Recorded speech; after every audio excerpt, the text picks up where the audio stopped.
قرآن شریف کی بعض صورتیں ایسی ہے جن سے مومن مسلم کا تعلق جیسے اس کے جسم اور زندگی سے روح کا تعلق. روح ہر چیز میں چاہیے، انگلی میں بھی، پیروں میں بھی، ہاتھوں میں بھی، سر میں بھی، آنکھوں میں بھی. کوئی ایک جگہ بھی بغیر روح کے حیات نہیں رکھے گی.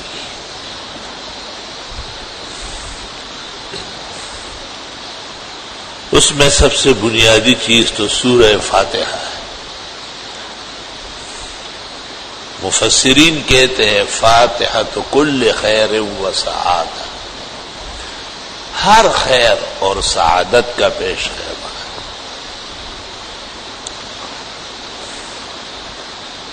فاتحہ قرآن شریف کی ہر صورت میں موجود ہے.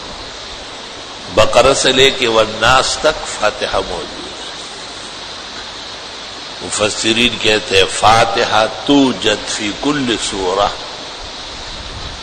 کاملتاً او نجما منہا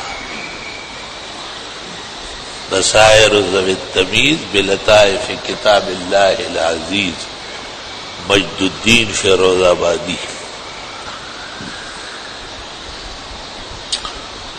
دوسری سورت اخلاص ہے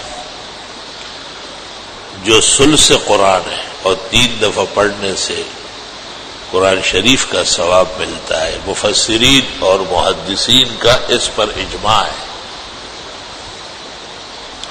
امام ترمذی نے نقل کیا ہے. تیسری سورت یاسین ہے.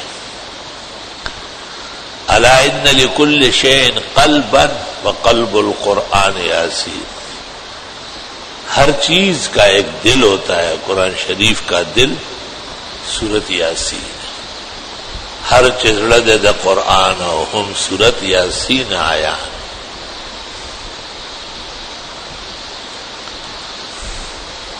چوتھی آیت الکرسی، یہ شر شریر افساد مفسد، خاص کر شر الجن و شر الخبائث، اس سے بہت بڑا دفاع ہے. احادیث کے مطابق تو ہر نماز کے ساتھ 1 دفعہ پڑھنا چاہیے. علماء دین کہتے ہیں کہ وہ تسبیحات جو نمازوں کے بعد ہے وہ سنتوں کے بعد پڑھے، اور سنتوں سے پہلے بیٹھ کر پڑھنے کو منع فرماتے ہیں. لیکن آیت الکرسی کا اتنا زور ہے کہ وہ کہتے ہیں سنتوں کے لیے جگہ بدلتے بدلتے پڑھنے کی عادت اپناؤ. لا الہ الا اللہ، لا الہ الا اللہ. بعض اوقات جب شر زیادہ ہو، فساد زیادہ ہو، تکلیف اور رنج زیادہ معلوم ہوتا ہو تو بزرگان دین پڑھنے میں تعداد بڑھا دیتے ہیں. تعداد سے استعداد بھی بڑھ جاتی ہے. بھئی 1 دفعہ پڑھنا ہر فرض نماز کے ساتھ، یہ تو کاملین کا وظیفہ ہے، یہ تو عرشیوں کا عمل ہے. ہم فرشی لوگ، نیچے رہنے والے، بہت پیچھے آنے والے، بہت پسماندہ طبقہ، ہم تو 10 دفعہ 25 دفعہ پڑھیں گے تو پھر ہمیں محسوس ہوگا. دیکھو 1 کپ چائے میں 1 چمچ چینی کافی ہے، لیکن اگر 1 جگ ہو شربت کا تو آپ کہتے ہیں کہ 1 کپ کے برابر نہیں، بلکہ 1 کپ بھر کے اس میں چینی ڈالو. برتن بڑا ہو گیا نا. اب اگر 1 پتیلا ہے تو آپ کا 1 جگ بھر کے چینی ڈالو بھائی. اگر یہ 1 دیگ پک رہا ہے تو آپ کہیں گے بھائی 5-10 جگ بھر کی چینی ڈالو. تو جیسے جیسے خطرات زیادہ ہوں گے، تکالیف بڑھے گی، جن اور انس کا شر بڑھے گا، تو ہمیں بھی ہتھیار بڑھانا پڑے گا. حاذق طبیب یا ماہر ڈاکٹر ڈبل ڈوز دے دیتا ہے، 4 گھنٹے بعد کہتے یہ لے لے تاکہ مرض مغلوب ہو جائے گا۔ پھر جب دیکھتے ہیں کہ مرض میں افاقہ ہو رہا ہے کہ 6 گھنٹے بعد دیں۔ پھر جب مرض کنٹرول ہو جاتا ہے تو کہتے ہیں چلو صبح و شام دیں۔ یہ طبیب حاذق ہے، مرض کو دیکھ کر، اس کے حملے کو دیکھ کر ڈوز بڑھا رہا ہے۔ یہی حال روحانی معالجین کا ہے۔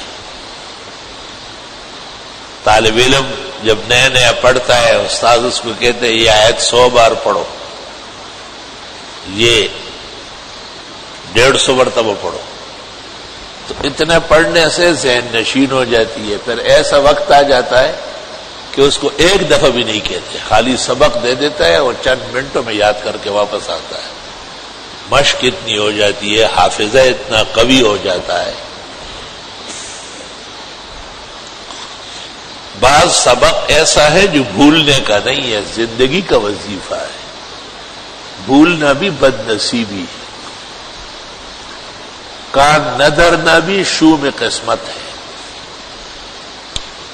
قرآن کریم میں اللہ نے یہود کی مذمت کی ہے کہ انہیں نصیحتیں ہو جاتی تھی اور بھولنے لگتے تھے۔ فلما نسوا حظا مما ذکروا به اخذناهم، جب ٹھیک ٹھاک نصیحتیں بھولنے لگے پھر پکڑ لیا میں نے۔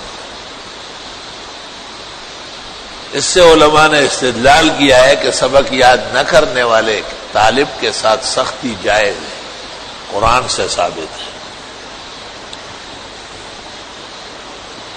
بعض اصل لوگ ہوتے ہیں، وہ ایک اشارے سے ہی پورا کائنات سمجھ لیتے ہیں۔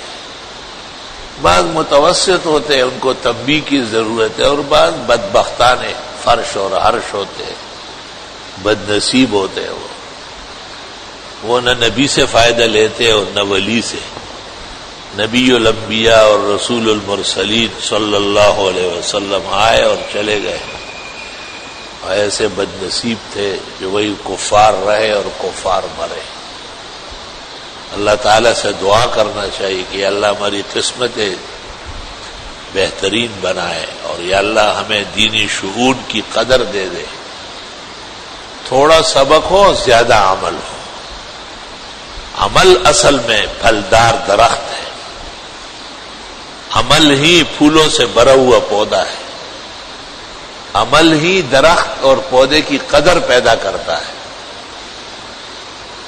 تو اعمال کی طرف توجہ کرنا، جو کچھ سنا آپ نے، جو کچھ سمجھا، اس کو اپنے پلے باندھنا، پھر دیکھے کہ کیسے خزائن نصیب ہوتے ہیں۔ غم اور ہم، فتنہ و فساد قریب سے نہیں گزرے گا، وہ آپ سے پناہ مانگے گا۔